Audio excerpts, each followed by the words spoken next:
ছেলেটির নাম Parvez. Asia premium ইউনিভার্সিটিতে ইঞ্জিনিয়ারিং লাইনে পড়াশোনা করত।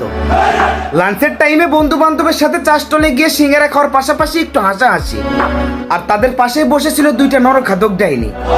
বন্ধু বান্ধব একসাথে থাকলে একটু হাসাহাসি একটা স্বাভাবিক ব্যাপার, কিন্তু তার এই হাসিটা যেন তার মৃত্যুর কারণ হলো। কিছু সাবরি পোলাপান আছে না, যারা মেয়েদেরকে ইমপ্রেস করার জন্য সবকিছুই করতে পারে।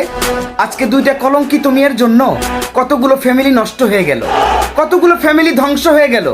দুবাইয়ের শেখ মেহেরাকে চিনো, যার নিচের তেনা বহন করার যোগ্যতা তোমরা রাখো না। তার দিকে তাকিয়েও কত মানুষ হাসাহাসি করে। কই আমরা কখনো তো শুনিনি যে তার হাসির কারণে কাউকে সে মেরে ফেলেছে।